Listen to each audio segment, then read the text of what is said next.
speech and drama lesson. Let's begin. Welcome, children. Welcome back to Miss Debbie's classroom. Are you ready for another lesson with Miss Debbie? I hope you are, because I'm ready. All right, today we're going to explore humor. Humor. You know what humor means? Humor is what makes people happy, or brings joy to people, or what makes people laugh. Happiness. Humor is something that we all, I am so sure, everybody enjoys, because that's when we feel so happy in our hearts, and everybody is laughing. That's what humor is. But what kind of things make us laugh? You think about it. What about a funny story, or a joke, or maybe a riddle? That will make us laugh, right?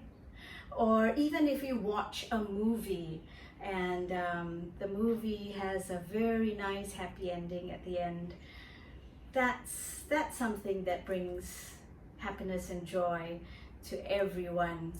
Okay, can you think of other things that would make you happy? What about a tickle? If I were to tickle you, you would laugh. I am so sure you would. If I asked you to close your eyes and I would come quietly behind and tickle you, you would definitely laugh, and that would make you happy.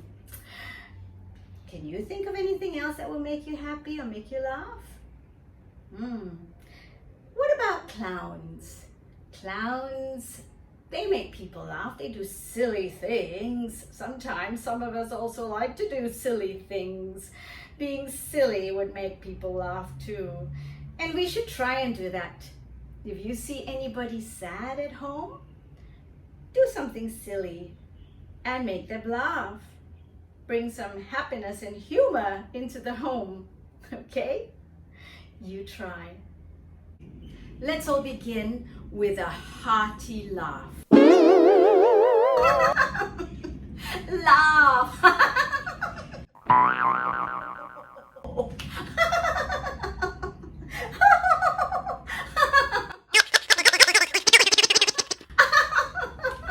That's very funny.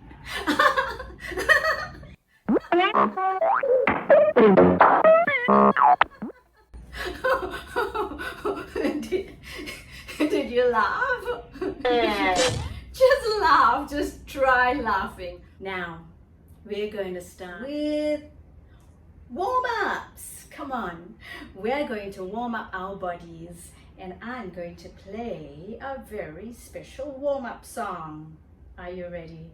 Find your nice empty space where there's nothing there to distract you, or nothing to hurt you, or for you to trip and fall on. All right, and then we're going to do our warm-ups. Let's go!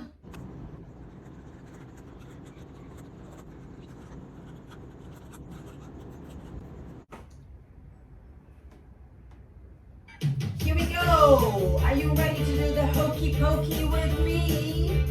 Good.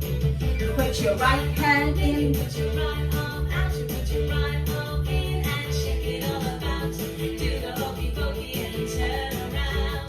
That's what it's all about.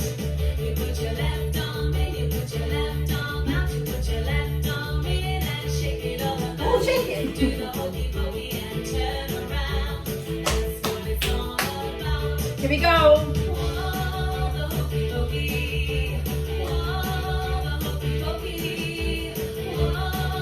Again.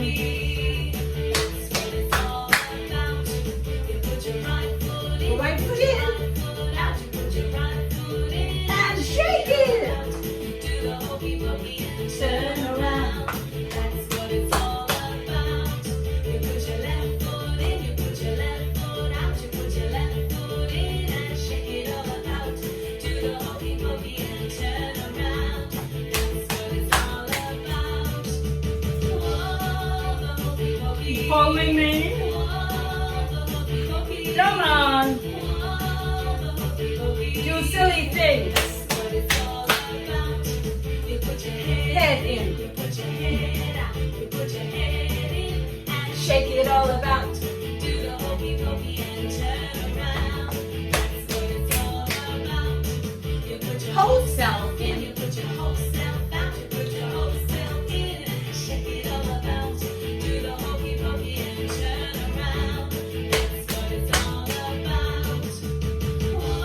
swimming.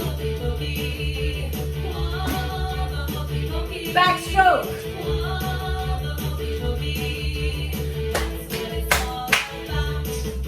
Swim like a frog.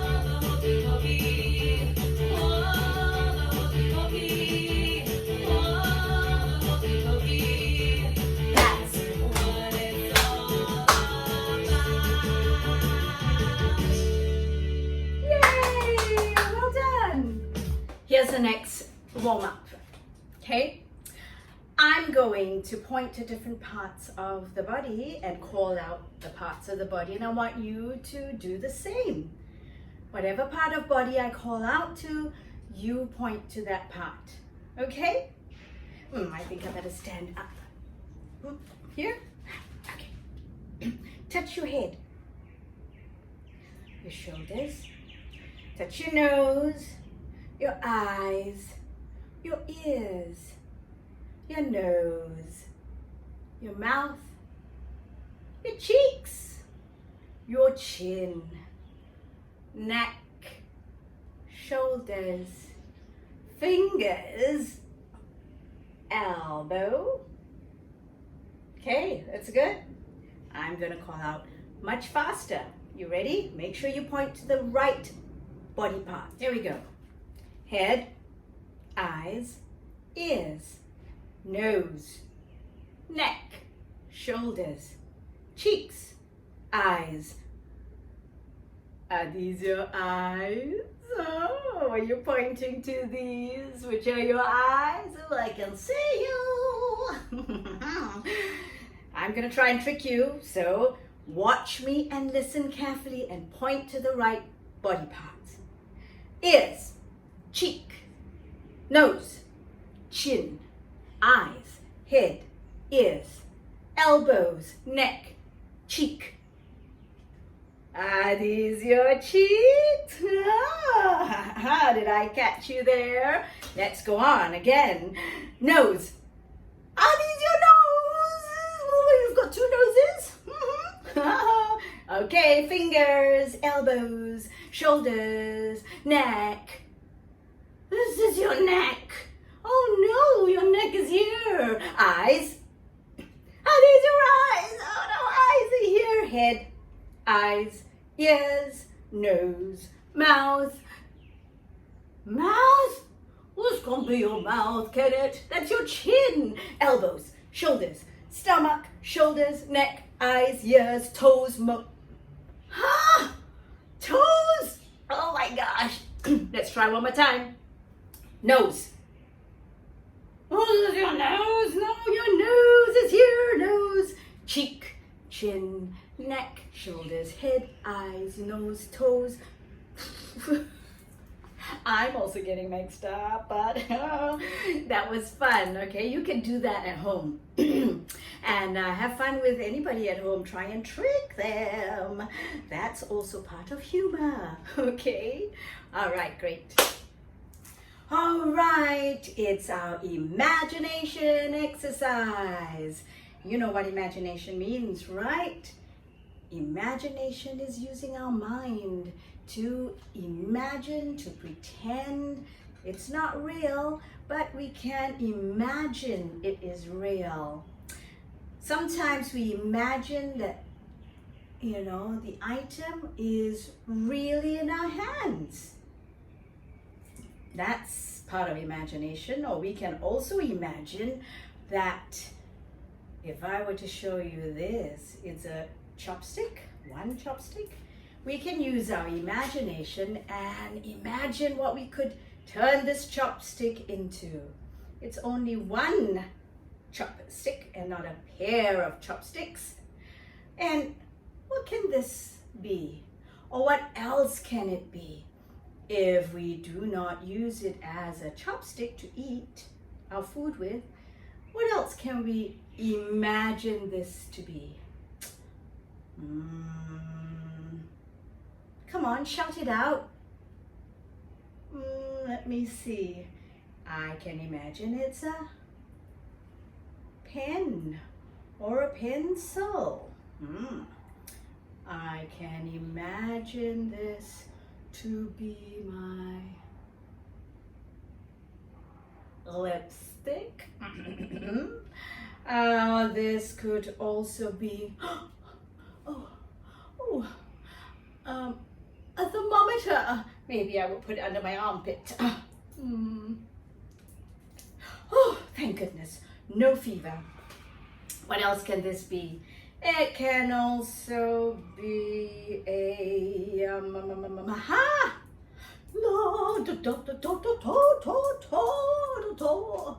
what's that? A baton.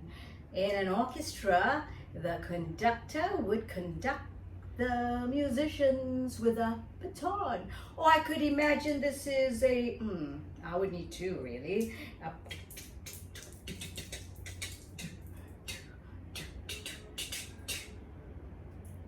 It could be a drumstick. Oh, what if I showed you something else? I want you to think about it. That's a spoon, a very, very big spoon. What can this spoon be? What else besides a spoon for eating or dishing? What else can we use it for? Or we can imagine this to be?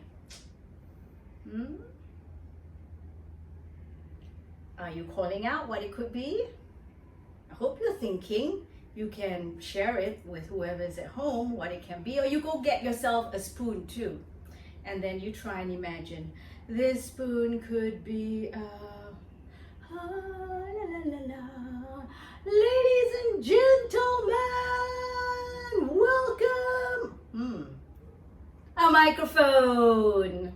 Or it could be a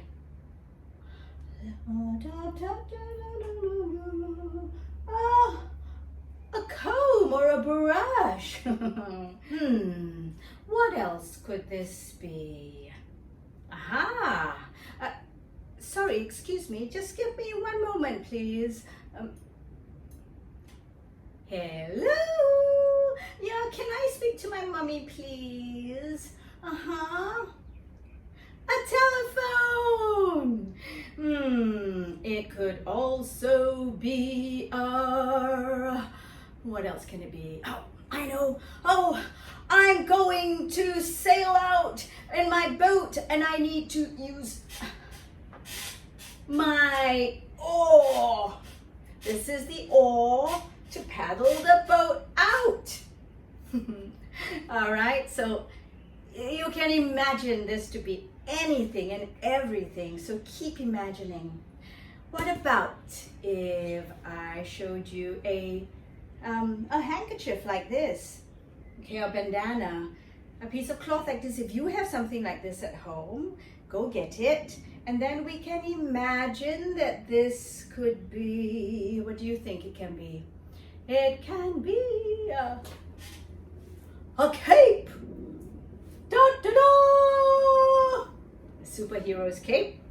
It can be oh, I know. La la la la.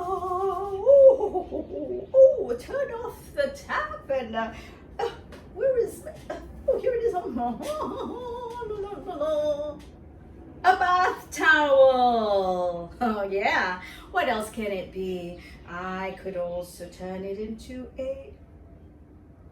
Hello, I'm Little Red Riding Hood. All right, a scarf. It could also be, you can fold it like that. And I'm going to... hello, I'm going to work and this is my... only daddies would be wearing this. This is a tie. That's right.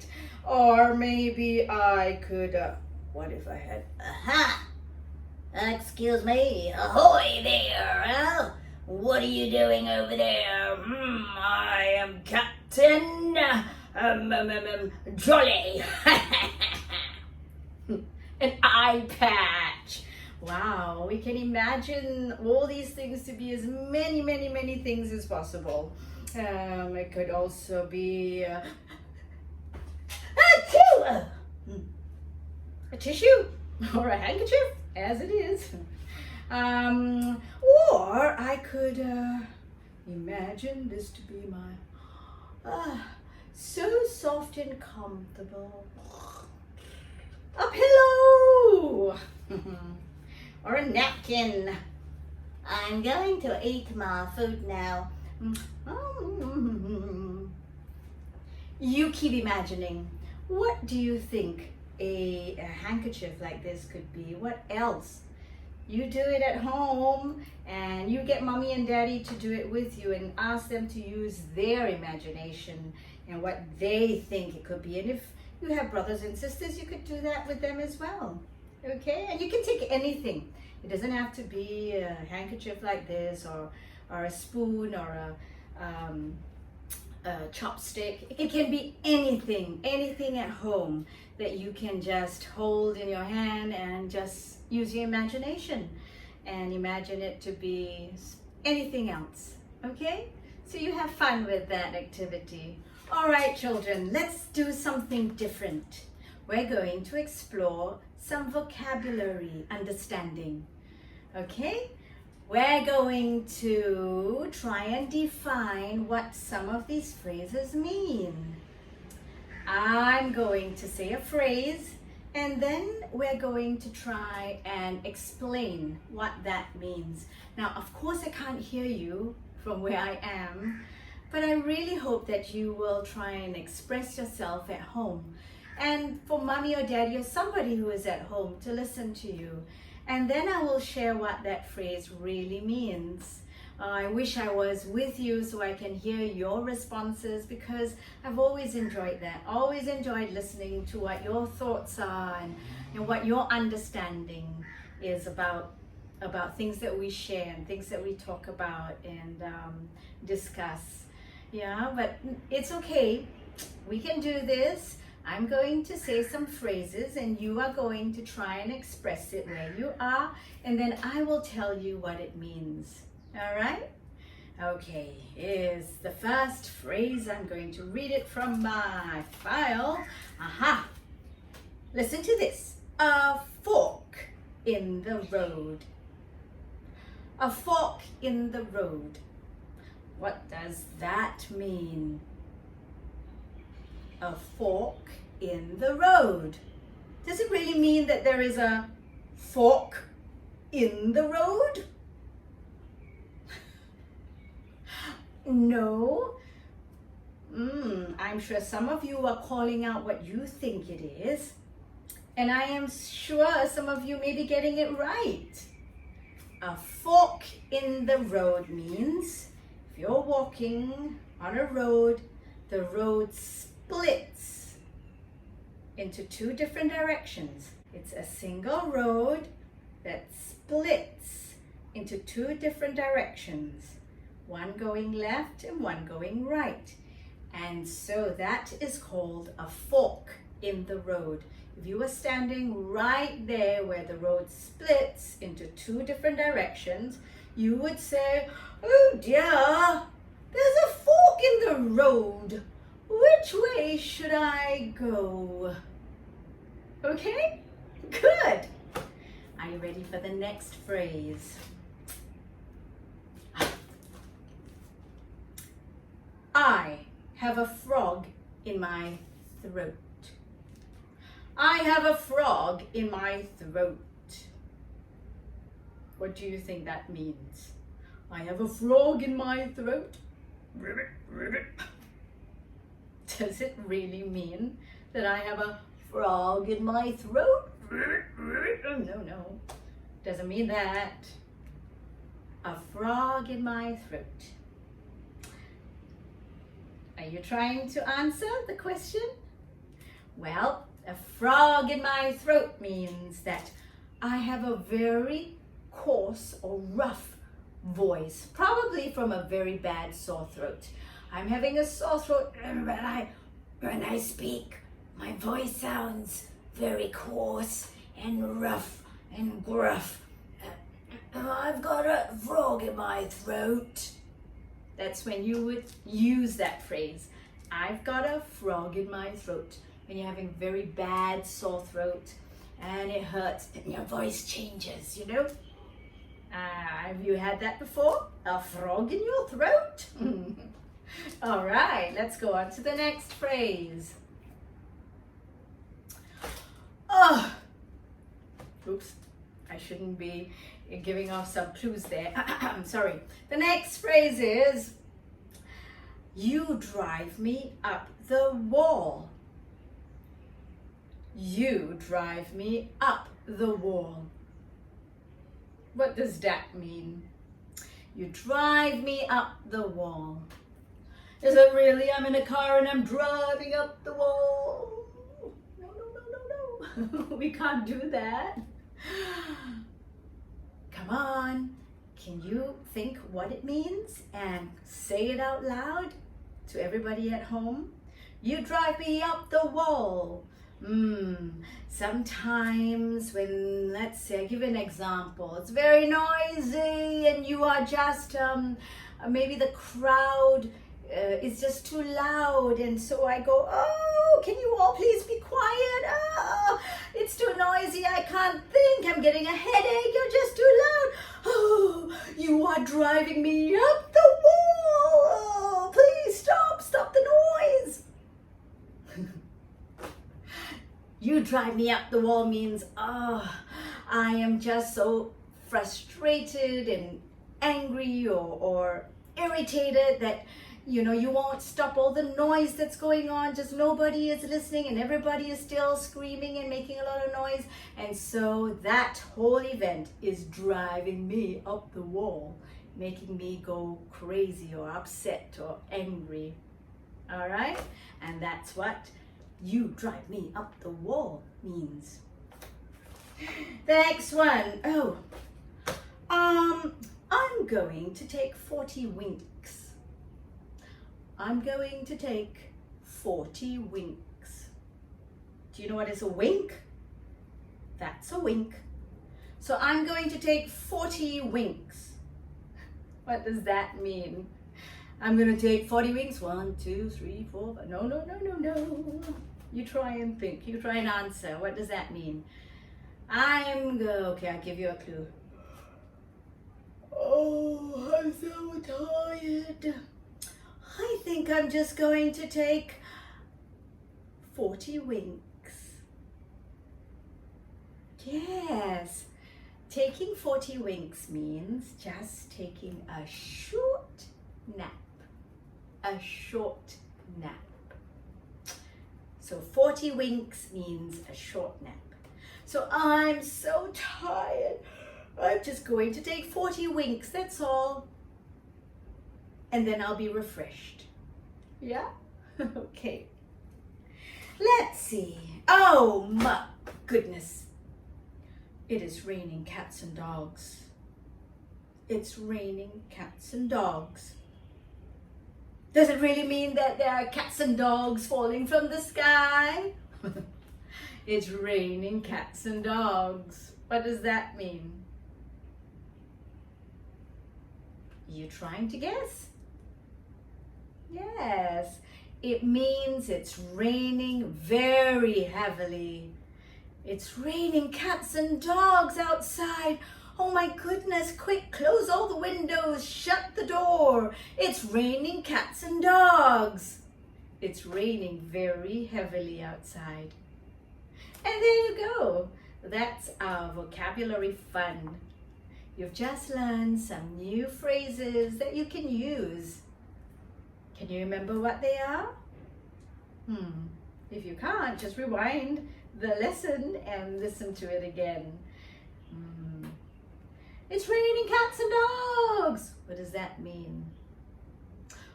You drive me up the wall. What does that mean? I think I'm just going to take 40 winks. What does that mean?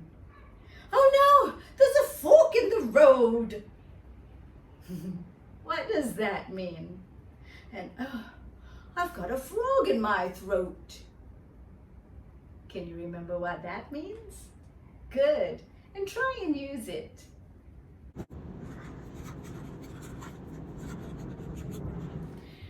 Well, it's story time, and I have this very funny story to read to you.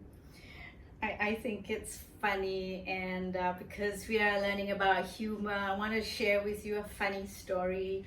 I wish you were here so we could all laugh together, but I hope you will be laughing at the story back home. All right, so this story is entitled Underwear. It's really a fun story. It's entitled Underwear. It's written by Elise Monsell, and the illustrator is Lynn Munsinger. Lynn Munsinger. It's called Underwear. All right, here we go. Zachary Zebra did not like buttons or snaps or sleeves or slippers or zillions of zippers, but he did like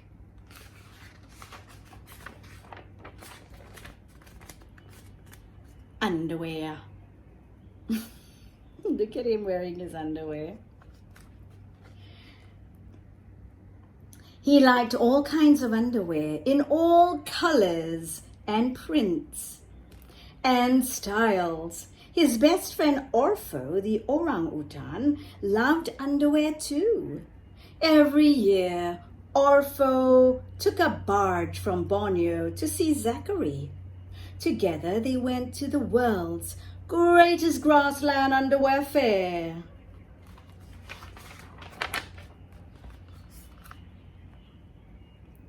Each time, Zachary and Orpho bought as much underwear as they possibly could. Ooh, look at that. They bought orange spotted underwear and underwear with palm trees and bananas, and they bought zebra striped underwear, leopard spotted underwear, and underwear with fish and monkeys and kangaroos and elephants, and colorful grassland flowers. Look at him. Shh, shh, shh, shh.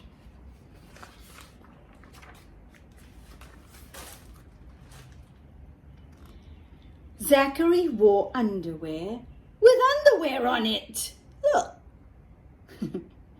Orpho wore underwear with people on it. That's Orpho. Sometimes they wore their underwear all at once. Underwear over underwear over underwear over underwear over underwear. Oh my goodness, it's a lot of underwear to wear. Now, not everyone thought underwear was fun. Bismarck the buffalo refused to like underwear. He was not a very happy buffalo. Bismarck didn't smile or laugh or tell silly jokes, and he certainly did not want to wear underwear anywhere.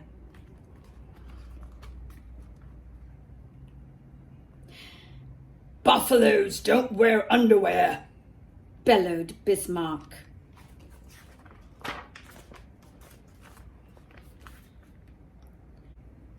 "Underwear is fun," said Igor the egret.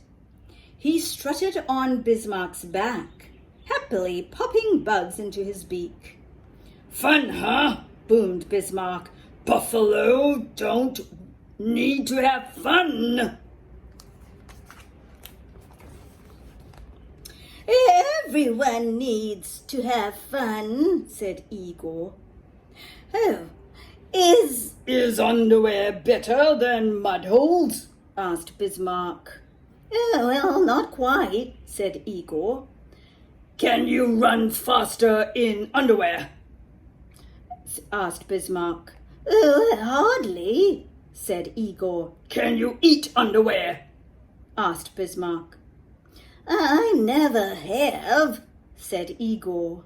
"There," yelled Bismarck. "Underwear is useless.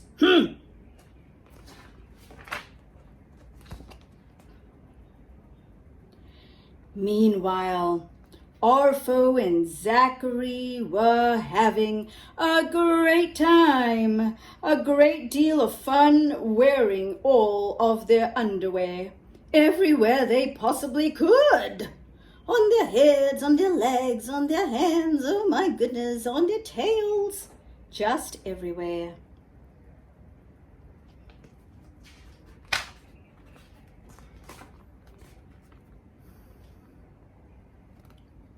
But Bismarck grew grumpier and grumpier. In fact, he was so grumpy that the bugs on his back flew off to find a nicer buffalo. "Buffaloes don't need bugs," thundered Bismarck. I do," said the irked egret. He flew away to find another buffalo. Bismarck was all alone.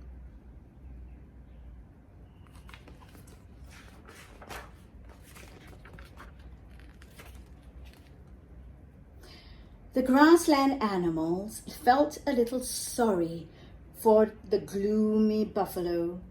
"Oh, he's a sad case," said Orpho. "Oh, he's good at finding grass," offered Zachary. But not good at keeping bugs," added Igor. "Oh, it's a tragedy," said Zachary, "to be clever but not happy." "Oh, he doesn't want to be happy," said Orpho. "Oh, doesn't know how," sighed Igor, thinking about the lost bugs.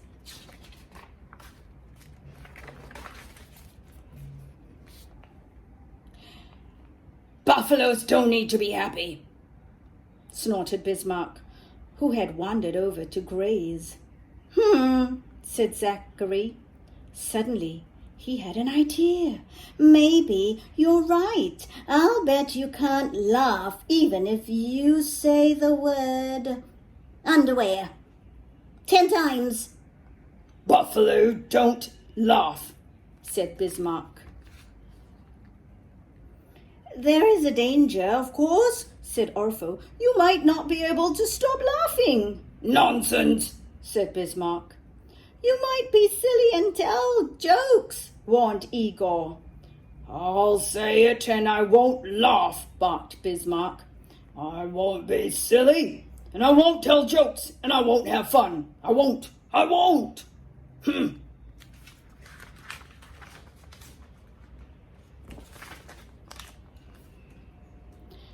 "Underwear," he scowled.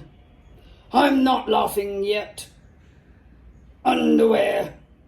I won't laugh. Underwear. Underwear. Oh dear. Underwear.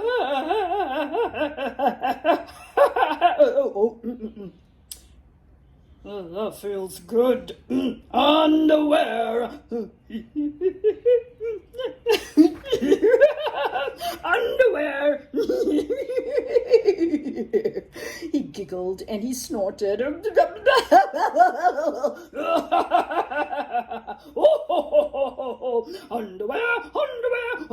Wow. And he laughed and he laughed and he laughed. Now, and try as he could, Bismarck could not keep a straight face when he said the word underwear. And to this day, he laughs and tells silly buffalo jokes. The bugs are back, and Bismarck is a cheerful friend whenever anyone is sad and lonely. And of course, old Bismarck, the buffalo, loves underwear as much as anyone. Ta-da! Look at Bismarck. He's now wearing underwear. The end. And that's the end of this really, really funny story. I hope you enjoyed that, and I hope you were laughing too with all the animals there. All right, we've come to the end of today's lesson. So don't forget, until we see each other next time, I want you to continue to practice using your imagination, practice saying those phrases, the vocabulary phrases. All right? Now, have fun, everyone. And this is Miss Debbie saying goodbye. And I'm saying goodbye from Miss Debbie's classroom. See you again.